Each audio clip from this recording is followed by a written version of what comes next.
কেউ যদি তোমাকে ছাড়া ভালো থাকতে পারে, তাকে ভালো থাকতে দাও। কারণ তোমার ভিতরের ব্যাকুলতা সে কখনোই বুঝবে না। কেউ যদি তোমায় ছাড়া খুশি থাকে, তাহলে তার সেই খুশি উপভোগ করতে দাও। অযথা সেই খুশির ভাগ বসাতে যেও না, না হলে অসম্মানিত হতে হয়, অপমানিত হতে হয়। যে তোমাকে মূল্য দেয় না, তার কাছে বারবার নিজের মূল্য চাওয়া থেকে বিরত থাকো। বিনিময় শুধু অবহেলা ছাড়া আর কিছুই পাবে না। এর থেকে নিজের মনটাকে শক্ত করো, তুমিও দেখিয়ে দাও তুমিও তাকে ছাড়া ভালো থাকতে পারো, মাথা উঁচু করে বাঁচতে পারো। এখন আর কারোর সাথে তেমন কথা বলতে ইচ্ছা করে না। ইচ্ছা হয় না কাউকে ফোন করে কয়েক মিনিট কথা বলি। এমনকি কেউ কল করলেও কল ব্যাক করতে মনে থাকে না।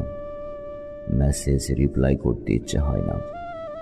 যাদের সাথে কথা না বললে না, তাদের সঙ্গে দু একটা কথা বললেও সব বিষয়ে কথা বলতে ইচ্ছা হয় না। মন খারাপ, সমস্যা কোনোটা কাউকে বলতে ভালো লাগে না। এই সবের জন্য আমি দুঃখিত। শুধু ভালো লাগে সারাদিন নিজের মতো থাকতে। ব্যস্ত থাকি বা না থাকি, তবু নিজের সঙ্গটাই, মাত্রাটাই প্রিয় হয়ে উঠেছে। যে সঙ্গীহীনায় একটা সময় আমার মন খারাপ হতো। মনে হতো আমি যেন দুনিয়ায় একলাই অসহায় মানুষ।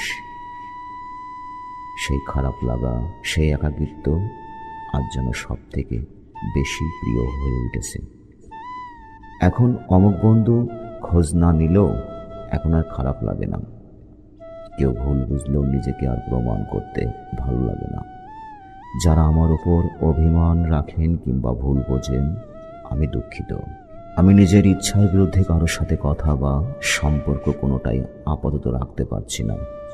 আর যারা উইথ আর উইদাউট কনভারসেশন আমাকে বোঝেন, আমাকে চেনেন, আমার মানসিক অবস্থার দুই একটা কথা শুনে বুঝে ফেলেন, নিজের প্রাইভেসি ও আমার বাউন্ডারি দুটোই বোঝেন, আপনাদের প্রতি আমার কৃতজ্ঞতা।